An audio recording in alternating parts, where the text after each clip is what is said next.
तो बच्चों हम स्टार्ट कर रहे हैं सबसे इंपॉर्टेंट चैप्टर फोर्स से, जहां पे आपको कंफर्म एक न्यूमेरिकल मिलने वाला है, ठीक है ना। 2 से 3 क्वेश्चन सिर्फ इसी चैप्टर से आएंगे। तो वो फोर्सेज में क्वेश्चन क्या है, तो देखिए बच्चों फोर्सेज सभी को पता है, फोर्सेज एक क्या है, बल, that is a vector quantity, जिसको हम इस तरह से शो करते हैं। तो वेक्टर क्वांटिटी है मतलब इसकी डायरेक्शंस हमेशा इंपॉर्टेंट रोल प्ले करती है कि फोर्स किधर लग रहा है और किस पॉइंट पे लग रहा है। तो जब भी हम सबसे पहले फोर्स की बात करते हैं तो जो बेसिक लॉ समझ में आता है बच्चों, याद रखिए, अगर बॉडी हम एट रेस्ट बोल रहे हैं, सबसे पहले बात समझिएगा, when we are saying a body is at rest, a body at rest means all the forces are balanced, ठीक है ना। तो ये नहीं है कि बॉडी रेस्ट में है इसका मतलब उसमें फोर्स नहीं लग रहा है, बॉडी रेस्ट में है, there are forces but all the forces, the resultant of all forces is zero, तो ऑल फोर्सेज आर बैलेंस्ड।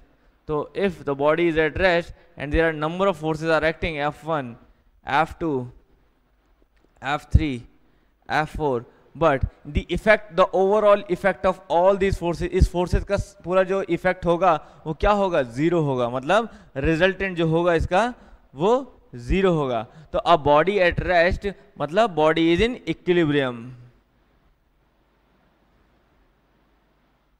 ठीक है ना। A body at rest means a body is in equilibrium, ठीक है ना। A body in motion is not in equilibrium, a body in motion,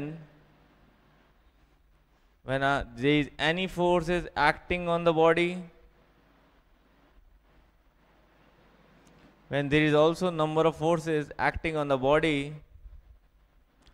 and the resultant of that force is not equal to zero, the resultant of that force is not equal to zero, यहाँ पे क्या होगा, इसका जो total resultant होगा बच्चों, इस total इसका जो हल निकलेगा वो हमारा क्या होगा, वो जीरो नहीं होगा, वो कुछ ना कुछ निकल के आएगा, उसकी कोई डायरेक्शन भी निकल के आएगी, तो वो रिजल्टेंट कुछ ना कुछ निकल के भी आएगा और उसका कुछ डायरेक्शन भी निकल के आएगा। तो ऐसे में बॉडी जो है will not be in equilibrium, ठीक है ना, will not be in equilibrium, it will move, जिस डायरेक्शन में जितना फोर्स निकल के आएगा वो फोर्स और उसकी डायरेक्शन के अलोंग है बॉडी जो है मूव करने लग जाएगी। क्लियर है बच्चों, तो इसको हम बॉडी एट रेस्ट और बॉडी इन मोशन कहेंगे, ठीक है। इतनी बात आपके समझ में आई। और कहीं पर भी हमें बच्चों कोई बॉडी देता है कि ये कोई बॉडी है और उसके आसपास जो भी एनवायरनमेंट है, तो बच्चों याद रखिए बॉडी के आसपास होने वाले एनवायरनमेंट से, उस एनवायरनमेंट से लगने वाले फोर्स, एनवायरनमेंट से लगने वाले फोर्स, एनवायरमेंटल फोर्सेस जिसे बोलें, तो उसकी बॉडी की सराउंडिंग से, जो भी बॉडी हम ले रहे हैं उस बॉडी के सराउंडिंग से लगने वाले फोर्स, जो भी फोर्स बॉडी पे लग रहे हैं, एनवायरमेंटल फोर्स ऑन बॉडी, ठीक है ना, और बॉडी फोर्स ऑन एनवायरमेंट, ठीक है। तो ये समझ लीजिए एनवायरमेंट से, एनवायरमेंट मतलब ये नहीं है कि हवा, कोई भी एनवायरमेंट, किसी एक चीज के ऊपर आपने दूसरी चीज रखी है तो वो एक चीज जो नीचे वाली है उसके ऊपर वाली बॉडी उसका एनवायरमेंट हो गया। तो कोई भी अदर बॉडी हो सकती है, कोई भी उसके साथ जो उसके कांटेक्ट में है, तो हम क्या बोल रहे हैं, एनवायरमेंट फोर्स ऑन बॉडी। तो इस बॉडी पे लगने वाला कोई भी उसके आसपास का फोर्स, चाहे वो किसी दूसरी बॉडी से लग रहा हो, चाहे हवा से लग रहा हो, किसी भी वजह से, तो वो फोर्स प्लस बॉडी पे लगने वाला खुद का फोर्स। बच्चों ये सब जब हम किसी बॉडी में ड्रॉ करते हैं तो इनको बोलते हैं फ्री बॉडी डायग्राम, इसको बोलते हैं हम लोग फ्री बॉडी डायग्राम। तो बॉडी का अपना फोर्स लेना है और उसके एनवायरनमेंट, उसके आसपास लगने वाला कोई भी फोर्स उस पे जो लग रहा है वो आपको लेना होता है। तो जब हम बॉडी को रिप्लेस करके वो सब चीजें बनाते हैं तो उसे बोलते हैं हम लोग फ्री बॉडी डायग्राम, की बॉडी को फ्री करके बाकी सब चीजें हटा के सिर्फ और सिर्फ वो चीजें बनाना जिसमें जहां से भी उस पर फोर्स अप्लाई हो रहा हो। तो किसी भी फ्री बॉडी डायग्राम अगर आपको बनाना है तो बड़ी सिंपल सी चीज याद रखो कि अगर हम बोल रहे हैं कि कोई भी बॉडी है यहाँ पे रखी हुई है, तो बच्चों सिंपल सी चीज़ है कि इस पर क्या क्या फोर्सेस लग सकते हैं। देखिए बॉडी फोर्स, हमने बोला बॉडी फोर्स तो मतलब वेट आपको हमेशा बनाना होगा, बॉडी फोर्स मतलब आपने वेट हमेशा लेना है इसका। अब इसके साथ आसपास तो कुछ नहीं है, तो आसपास कुछ नहीं है तो कोई भी और फोर्स नहीं लेना है, लेकिन अगर फ्रिक्शन लेने को बोला है तो आपको फ्रिक्शन लेना पड़ेगा भाई, बॉडी के अगेंस्ट आपको रिएक्शन भी लेना पड़ेगा और फ्रिक्शन भी आपको लेना पड़ेगा, ठीक है ना। लेकिन अगर बॉडी मोशन नहीं कर रही है, कुछ नहीं कर रही है, तो आप सिर्फ यही दो फोर्स से लोगे तो ये बन गया इसका फ्री बॉडी डायग्राम। अब मानो मैंने इस बॉडी को क्या किया, यहाँ से किसी दीवार पे बांध दिया, बॉडी को यहाँ से किसी दीवार पे बांध दिया। अब अगर मैं इस बॉडी का फ्री बॉडी डायग्राम बना रहा हूँ तो देखो मैंने वेट बनाया, रिएक्शन बनाया, ये तो अभी भी होगा, लेकिन साथ साथ क्या है, यहाँ पे बॉडी को बांध रखा है और मैं बॉडी को इधर खींच रहा हूँ, तो खींचने वाला फोर्स भी बनाया और यहाँ पे जो टेंशन लग रहा है बच्चों, वो टेंशन भी बनाई। तो अब ऐसे में फ्री बॉडी डायग्राम क्या बनेगा कि इस बॉडी पे अब मैं फ्री बॉडी मतलब आप बाकी की सारी चीज़ें हटा दोगे, सिर्फ बॉडी पे क्या क्या फोर्स लग रहे हैं वो बनाओगे। तो ये आपने देखा W फोर्स, रिएक्शन और यहाँ पे टेंशन। तो फ्री बॉडी डायग्राम मतलब बॉडी को पहले उसके एनवायरनमेंट से फ्री करो, लेकिन एनवायरनमेंट से लगने वाले सारे फोर्सेस उसमें दिखाओ कि यहाँ से ये लग रहा है, यहाँ से, उसे बोलते हैं बच्चों फ्री बॉडी डायग्राम। अब ये फ्री बॉडी डायग्राम है, ये बॉडी है, उस पर चारों तरफ से उसके आसपास जितने भी फोर्सेस लग रहे हैं, चाहे वो किसी पे लगा रहा हो या कोई चीज़ उस पर लगा रही हो, जब वो सारे हम दिखाते हैं उसे बोलते हैं फ्री बॉडी डायग्राम। तो ये बच्चों एक बेसिक सी बात मैंने बताई। आइए कुछ लॉज भी सीखते हैं इसके पीछे जो हमें न्यूमेरिकल में हेल्प करेंगे। तो बच्चों यहाँ पे सबसे इंपॉर्टेंट आता है principal of transmissibility. Principal of transmissibility,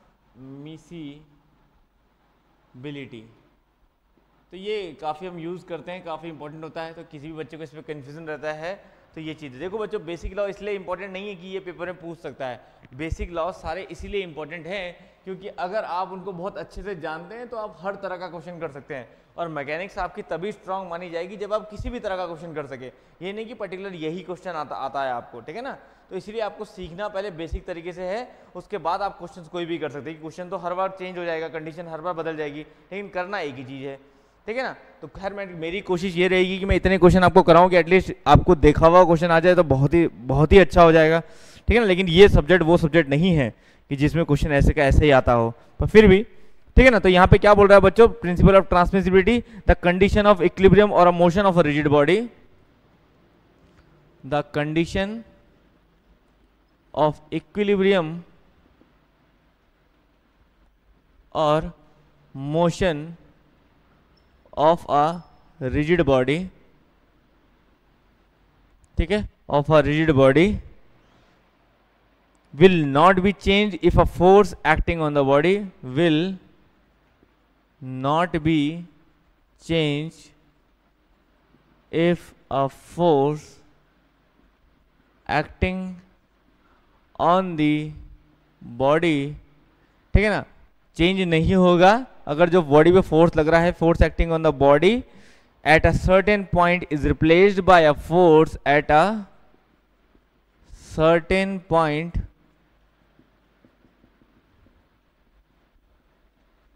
is replaced by a force at some other point, समझ लीजिए फोर्स, ठीक है ना, of the same magnitude and same direction, of same magnitude and same direction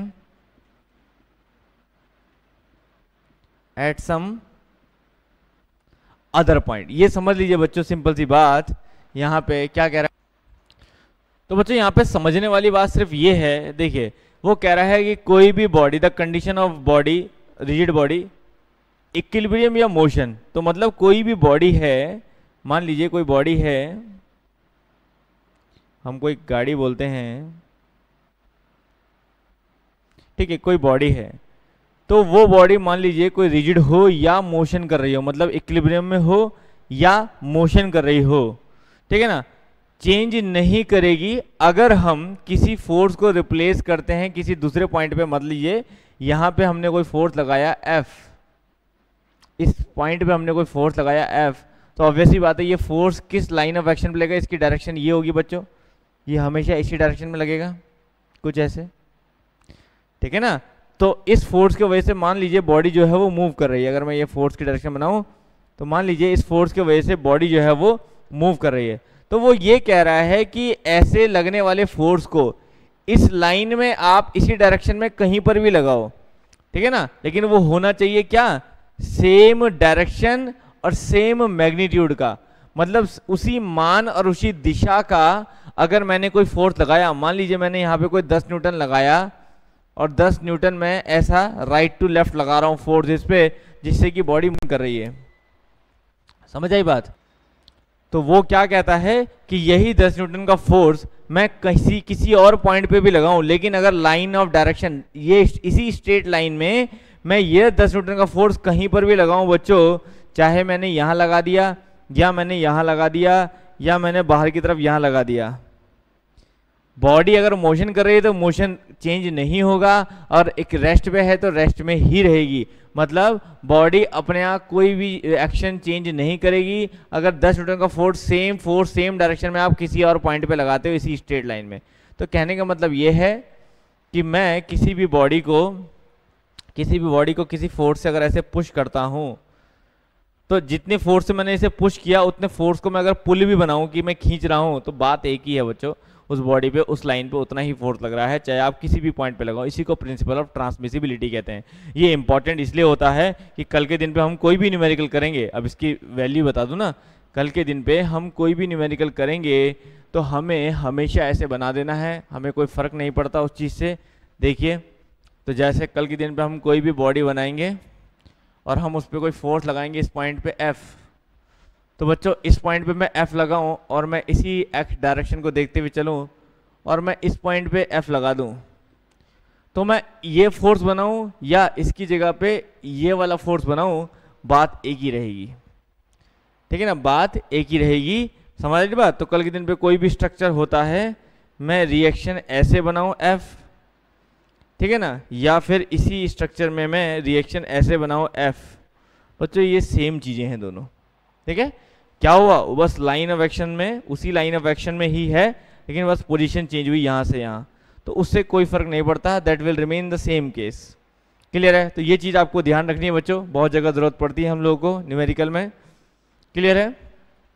समझ आ गई बात? ठीक है, अब आता है बच्चों दूसरा rule, that is called resultant. Resultant force क्या होता है? रिजल्टेंट मतलब निर्णायक फोर्स, है ना। क्या बोलेंगे हम लोग कि कहीं पर एक फोर्स 10 न्यूटन का लग रहा है, एक 20 का लग रहा है, एक 30 का लग रहा है, तो ओवरऑल बॉडी कहाँ जाएगी? तो इन सब का रिजल्टेंट लगाओ, 10, 20, 30 को अगर हम सॉल्व करें तो मान लीजिए टोटल निकल के आया 50, तो यह निकल के आया आपका 8, तो 10, 20, 30 की वजह से टोटल 12 मानो फोर्स लग रहा है, तो वो उसका रिजल्टेंट है बच्चों कि यहाँ पे बॉडी पे हमने 10 का फोर्स ऐसे लगाया, 20 का फोर्स ऐसे लगाया, 60 का फोर्स ऐसे लगाया, 80 का फोर्स ऐसे लगाया, और आपसे बोला कि अब बताइए बॉडी कहाँ जाएगी। तो बच्चों इन सब को सॉल्व करके बॉडी कोई एक डायरेक्शन और एक वैल्यू निकल के आएगी, उसकी मैग्नीट्यूड और डायरेक्शन एक निकल के आएगी। तो इन सबको सॉल्व करने के बाद मानो पता चलता है कि बॉडी पे कोई एक ऐसा फोर्स लग रहा है जो कुल मिला के जो वैल्यू है जिसकी 20 और इस डायरेक्शन में लग रहा है। तो बच्चों क्या हुआ, इन सब फोर्स को एक फोर्स ने रिप्लेस कर दिया, तो ये हुआ इसका रिजल्टेंट, है ना, ये हुआ इसका रिजल्टेंट। ठीक है ना, कि उन सब का जो भी असर होना था वो असर टोटल मिला के ये हो रहा है, और इस डायरेक्शन में बॉडी जो है वो खिसक जाएगी, तो ये होगा बच्चों उसका रिजल्टेंट। अब ऐसा रिजल्टेंट हम लोग कैलकुलेट कैसे करते हैं? तो सबसे पहले मैं बोलूँ सबसे सिंपल वे कि resultant of a parallel force.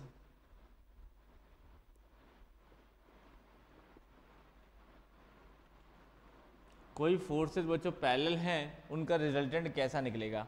तो कोई फोर्सेस पैरेलल हैं, इसका मतलब क्या हुआ कि कोई फोर्स ऐसे लग रहा है P और कोई फोर्स इधर ऐसे लग रहा है Q। तो अब देखिए ये दोनों फोर्सेस जो हैं वो पैरेलल हैं, P और Q।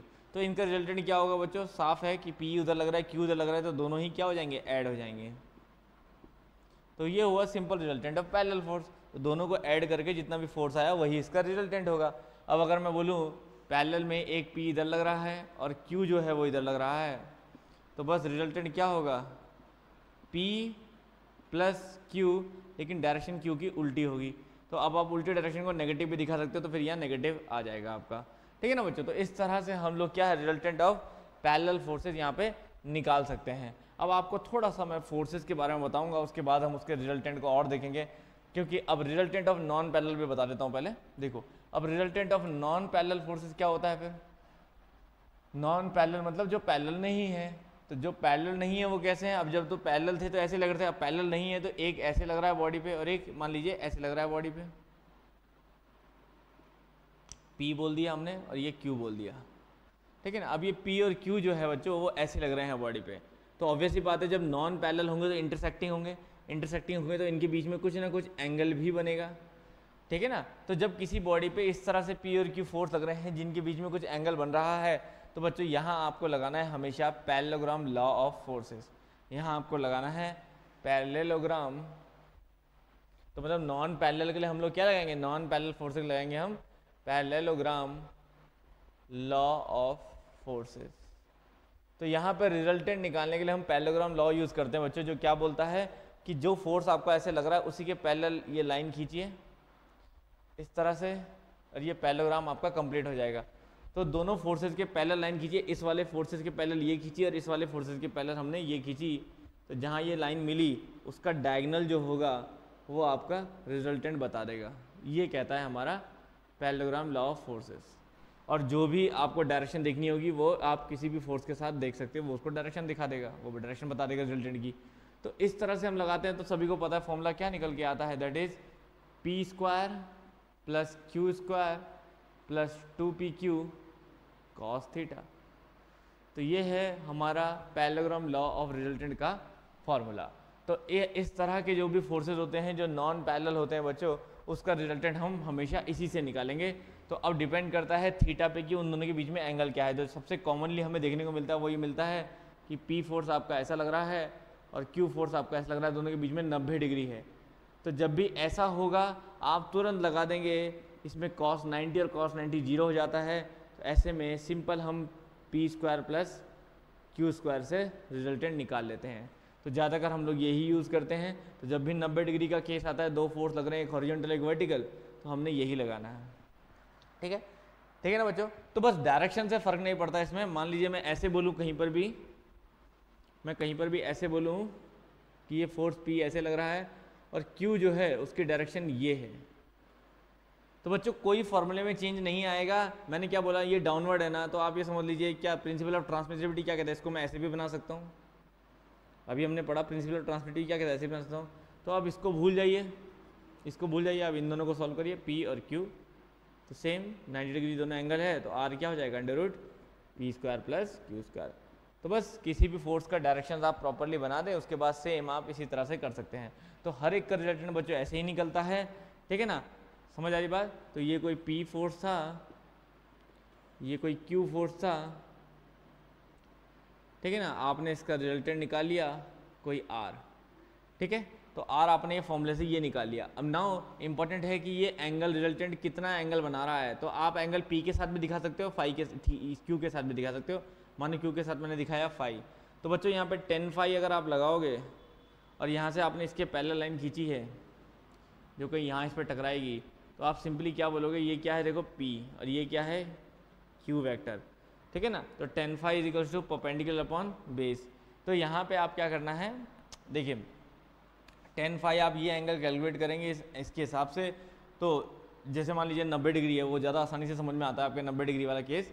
तो मैं आपको सिंपल बताता हूँ, जैसे कि आपने बोला ये P है ये Q है, 90 डिग्री दोनों के बीच में एंगल था, रिजल्टेंट आया R और आपने कहा ये एंगल कितना होगा। तो बच्चों सिंपल है कि आपने ये परपेंडिकुलर खींचा, ये P है ये Q है, ये Q है, तो आप 10 फाई इज इक्वल टू क्या बोलोगे, P अपॉन Q, सिंपल। और अगर इसके साथ बनाओगे तो फिर Q अपॉन P। तो बस परपेंडिकुलर अपॉन बेस आपको करना होता है, वहाँ से आप कोई भी रिजल्टेंट की डायरेक्शन निकाल सकते हो। तो रिजल्टेंट की डायरेक्शन निकालना मतलब कि वो रिजल्टेंट उन फोर्सेस के साथ क्या एंगल बना रहा है। तो आप किसी भी एक फोर्स के साथ वो एंगल करके दिखा सकते हो, वही उसकी डायरेक्शन होगी। क्लियर है बच्चों, ठीक है ना। तो अब ये बात हमेशा के लिए समझ जाइएगा बच्चों कि कल के दिन पे कोई भी हमारे पास केस आएगा और मेरा फोर्सेस जो है वो इस तरह से निकल के आएगा, चाहे वो दोनों के बीच में एंगल 90 हो या 90 से कम, कुछ भी हो, इस तरह निकल आएगा। मैं हमेशा पैरेललोग्राम लॉ ऑफ फोर्सेस से ही रिजल्टेंट निकालूंगा, ये हमेशा ध्यान रखिएगा, पूरे उसमें आपको हेल्प करेगा। चलिए आगे चलते हैं, यहाँ पे इंपॉर्टेंट है। अब बच्चों दूसरा जो सबसे बड़ा कन्फ्यूज़न यहाँ पे बच्चों को होता है वो है सिस्टम ऑफ फोर्सेस को लेके। तो ये भी आपको करेक्टली समझना है, क्योंकि इस पे भी एक क्वेश्चन आप पे कन्फर्म्ड आएगा, कन्फर्म्ड सिस्टम ऑफ फोर्सेस के। तो देखिए सिस्टम ऑफ फोर्सेस के ऊपर जो क्वेश्चन है वो यही है कि आपको फोर्स सिस्टम पता होना चाहिए बच्चों, उसके कैरेक्टर पता होना चाहिए और उसका एग्जाम्पल पता होना चाहिए। तो मैं बता रहा हूँ फोर्स सिस्टम क्या है, मैं यहाँ पे आपको सारे बता देता हूँ, ठीक है, उसका कैरेक्टर कैसा है और कोई भी उसका एग्जाम्पल आप समझ सकते हैं, ठीक है। अब ध्यान से इस चीज़ को समझेगा क्योंकि ये भी बहुत बड़ा कन्फ्यूजन क्रिएट करता है। तो सबसे पहले मैं बात करूँ, जैसे मान लीजिए बच्चों को लीनियर फोर्सेस, तो फर्स्ट हम बोलें को लीनियर फोर्सेस, तो इस तरह से बताता हूँ जो आपको इजी रहे। को लीनियर फोर्सेस, तो बच्चों को लीनियर फोर्सेस कौन से फोर्सेस होते हैं, जिनका लाइन ऑफ एक्शन सेम होता है। Line of action of all the forces act along same line, line of action of all forces act along same line, ठीक है। तो वो लाइन ऑफ एक्शन ऑफ सभी फोर्सेस का जो सेम लाइन पे हो रहा है, मतलब एग्जांपल बोलें तो जैसे मान लीजिए आपने देखा है कि टग ऑफ वॉर गेम होता है, तो यहाँ पे कुछ लोग रस्सी खींच रहे हैं, है ना, यहाँ पे कुछ लोग रस्सी खींच रहे हैं, यहाँ पे भी कुछ लोग रस्सी खींच रहे हैं, इस तरह से फिर यहाँ पे भी खींच रहे हैं।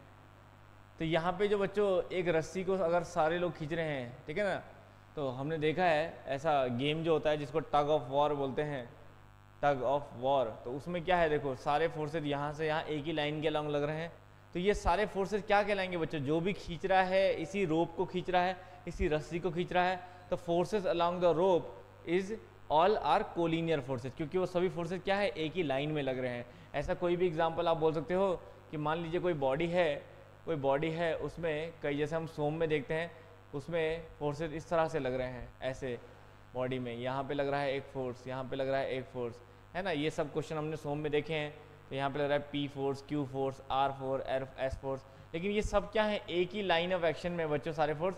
डायरेक्शन कुछ भी हो सकती है, ठीक है ना, कोलिनियर डायरेक्शन के अबाउट नहीं कहता, डायरेक्शन के बारे में कुछ नहीं कहता, कोलिनियर मतलब बस इसी लाइन के लॉन्ग, तो इसी लाइन के लॉन्ग जितने भी फोर्सेज लग रहे हैं बच्चों वो सब क्या कहलाएंगे, कोलिनियर फोर्सेज। तो मतलब फोर्सेज कहीं भी लगे लेकिन उनका लाइन ऑफ एक्शन सबका सेम है, कोई फोर्स ऐसे लगे, कोई फोर्स ऐसे लगे, कोई फोर्स ऐसे लगे, लेकिन ये सब सेम लाइन ऑफ एक्शन के अबाउट हैं, तो ये सब फोर्सेज क्या कहलाएंगे, कोलिनियर फोर्सेज। आई थिंक समझ में आ गया होगा बच्चों आप लोगों के, these are called collinear forces. Clear है। तो मैं एग्जांपल ड्रॉ करता हूँ ताकि आप स्क्रीनशॉट लें तो आपके समझ में आए कि क्या है। और टग ऑफ वॉर, मैंने एग्जांपल बोला, टग ऑफ वॉर मतलब रस्सी खींचना, ठीक है ना, तो वो सब क्या है, कोलिनियर फोर्सेस।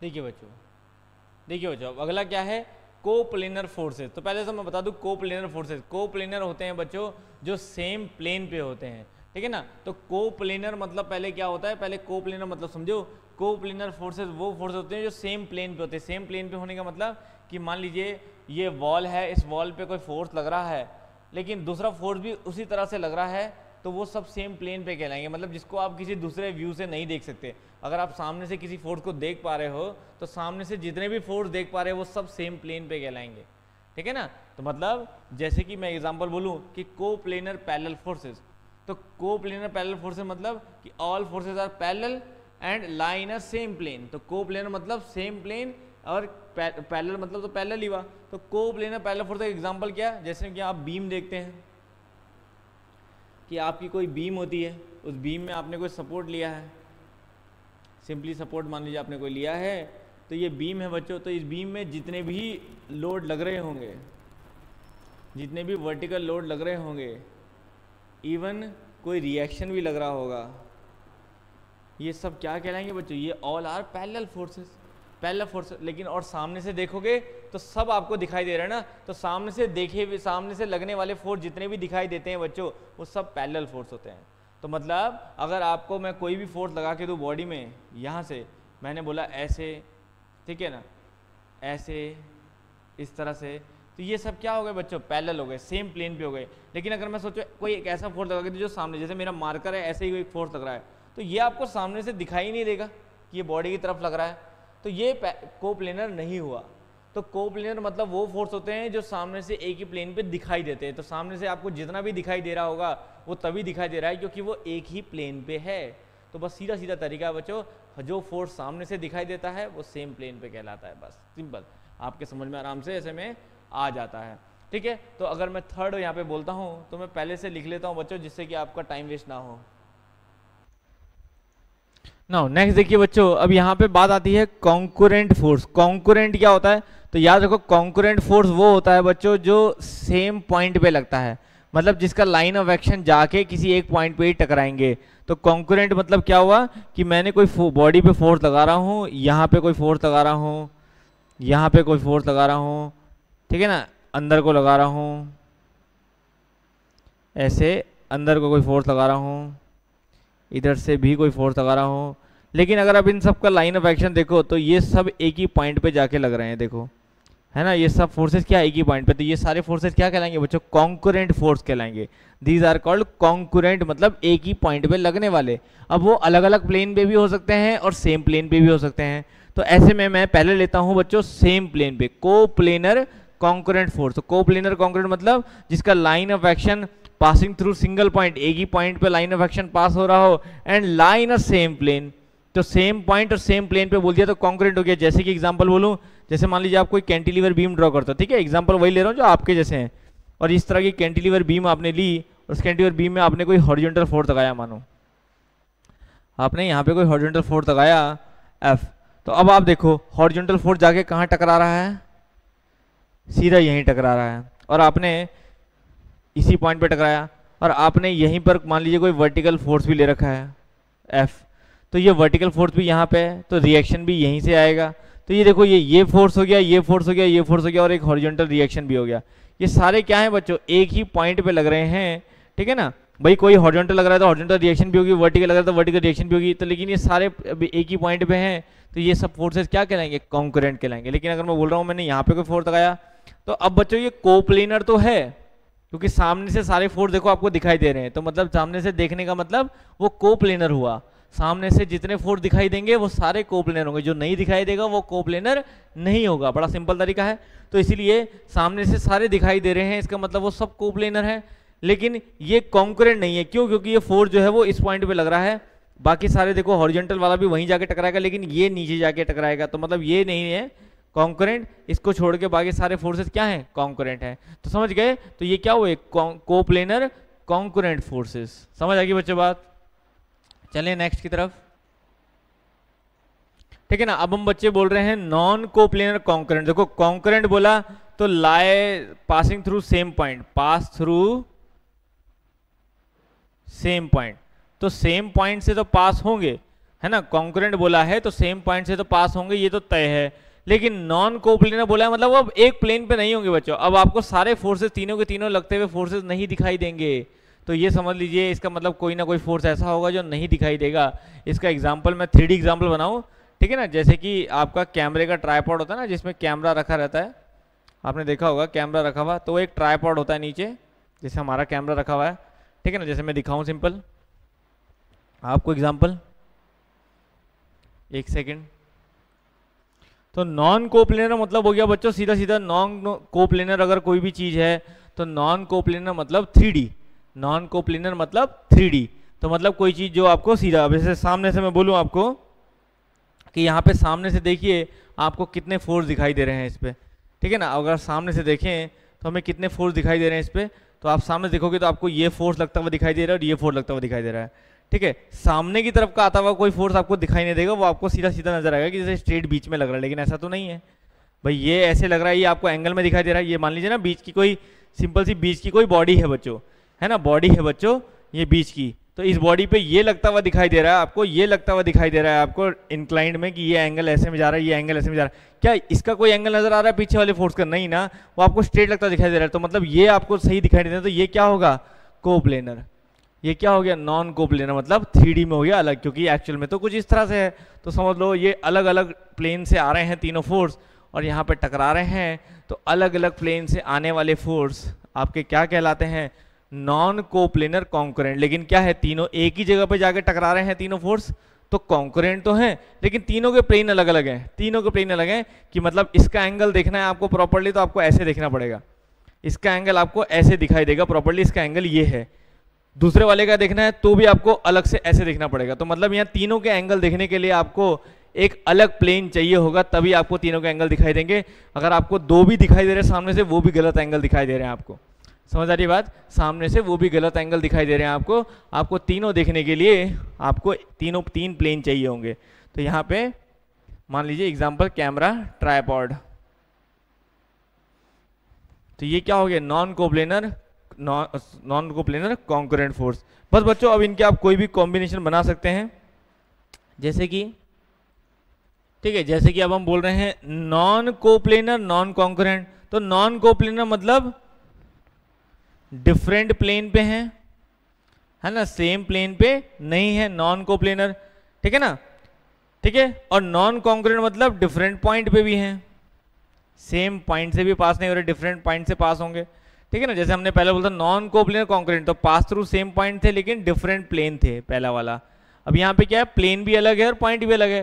तो ऐसा तो बहुत सारे एग्जांपल है बच्चों आपकी डेली लाइफ के। कोई गाड़ी मूव कर रही है ना, कोई गाड़ी मूव कर रही है तो उस पर जितने भी फोर्सेस लग रहे हैं वो क्या है, अलग अलग प्लेन पे। कोई सामने से लग रहा होगा, कोई ऊपर से लग रहा होगा, कोई इधर से लग रहा होगा, है ना। तो सब अलग अलग प्लेन से लग रहे होंगे और अलग अलग पॉइंट पे भी लग रहे होंगे, कोई इधर लग रहा होगा, कोई इधर। तो कोई भी इस तरह की बॉडी है, तो जनरल हमारी सभी बॉडीज ऐसी होती हैं जिसपे फोर्सेज जो हैं वो सब अलग अलग पॉइंट पे लगते हैं और अलग अलग प्लेन पे भी लगते हैं। तो इसको कहते हैं हम नॉन कोप्लेनर नॉन कॉन्करेंट। तो बच्चों ऐसे कोई भी एग्जाम्पल आप बना सकते हो, बस आपको एक ही चीज क्लियर होनी चाहिए, coplanar same plane. Same plane कौन से? जो सामने से बिल्कुल सेम दिखाई दे कि हाँ ये सब दिखाई दे रहे हैं, तो वो सब सेम प्लेन पे। जो नहीं दिखाई देगा एक्यूरेटली वो सेम प्लेन पे नहीं है। ठीक है। कॉन्करेंट मतलब सेम लाइन पे, सेम पॉइंट पे सब जाके टकराते हैं, तो वो सब कॉन्करेंट कहलाते हैं। चाहे वो डायरेक्शन इधर उधर कहीं भी हो, लेकिन सबका लाइन ऑफ एक्शन सेम ही जगह पे टकराता है, वो कॉन्करेंट है। ठीक है। और तीसरा कोलिनियर मतलब सेम लाइन पे, ठीक है ना, सेम लाइन पे, तो वो सब कोलिनियर है। बस अब इनके कोई भी कॉम्बिनेशन बनाते हैं तो वो कॉम्बिनेशन के हिसाब से आप एग्जाम्पल कर सकते हैं। समझ आए बच्चों बात? चलो आगे चलते हैं। जैसे इसी में मैं आपसे एग्जांपल पूछूं कि मान लीजिए कोई लैडर है, कोई सीढ़ी है, वो इस तरह से है सीढ़ी, ठीक है ना, कि ये उसकी वॉल पे और ये उसके फ्लोर पे ऐसे सीढ़ी टिकी हुई है और एक आदमी जो है वो बीच में खड़ा हुआ है डब्लू। तो बताइए बच्चों ये कैसा सिस्टम ऑफ फोर्सेस है? कोप्लेनर है, कॉन्करेंट है, नॉन कॉन्करेंट है। तो आप इससे आइडिया ले सकते हैं। ठीक है ना। अब देखिए इसमें अगर मैं फोर्सेस बनाऊँ तो क्या क्या फोर्सेस बनेंगे? भाई डब्लू फोर्स लग रहा है तो यहाँ सामने से एक रिएक्शन आएगा, एक रिएक्शन यहाँ से आएगा, ठीक है ना। फ्रिक्शन फोर्स, अगर मूव कर रही है बॉडी तो फ्रिक्शन फोर्स लगेगा, एक फ्रिक्शन फोर्स यहाँ लगेगा, एक फ्रिक्शन फोर्स यहाँ लगेगा, ठीक है ना। इधर जाएगी तो एक फ्रिक्शन फोर्स मान लीजिए यहाँ लगेगा। तो ये फ्रिक्शन फोर्स लगेंगे, रिएक्शन लगेंगे बॉडी पे और वेट लगेगा। अब आप देख सकते हो कि सारे फोर्सेज आपको सामने से दिखाई दे रहे हैं। तो बच्चों ये कैसे फोर्सेज हो गए? को प्लेनर हो गए, है ना। सारे सामने से दिखाई दे रहे हैं तो मतलब एक ही प्लेन पे लग रहे हैं, तो सब हैं को प्लेनर फोर्सेस। लेकिन यहाँ पे सब फोर्सेस अगर आप देखो तो ये दो तो एक पॉइंट पे हैं, तो ये दो तो कॉन्करेंट हो सकते हैं लेकिन ये अलग पॉइंट पे लग रहा है। ऐसे ये दो एक पॉइंट पे हैं लेकिन ये कॉन्करेंट हो सकते हैं, लेकिन तो ये अलग, सारे फोर्सेस को अगर एक साथ ले तो सब क्या हो गए? Non concurrent. तो ये हो गए को प्लेनर नॉन कॉन्करेंट फोर्सेस। तो इस तरह के बच्चों आपको क्लियर होने चाहिए थोड़े एग्जांपल के साथ। तो अपनी डेली लाइफ में कोई भी एग्जांपल आप देख सकते हो और इसका आंसर आराम से कर सकते हो। तो बच्चों इसी कॉन्करेंट फोर्स पे हमारा एक थ्योरम आती है जिसको हम लैमीज थ्योरम भी बोलते हैं या साइन रूल भी हम लोग इसको बोलते हैं। तो ये भी आपको ध्यान रखना है, सबसे ज़्यादा यूज़ होने वाले फोर्सेस के क्वेश्चन में यही है कि कोई भी पॉइंट पे अगर फोर्सेस कुछ इस तरह से लग रहे हों, ठीक है, डायरेक्शन कुछ भी हो सकती है बच्चों, अंदर बाहर कुछ भी, तो कोई भी पॉइंट पे अगर कोई फोर्सेस जो है वो इस तरह से लग रहे हो, जो क्या कर रहे हो उसके साथ एक तीन अलग अलग डायरेक्शन में लग रहे हो लेकिन कॉन्करेंट हो सब, तो सब कोप्लेनर हो और कॉन्करेंट हो, तो ये क्या है? Coplanar and concurrent force.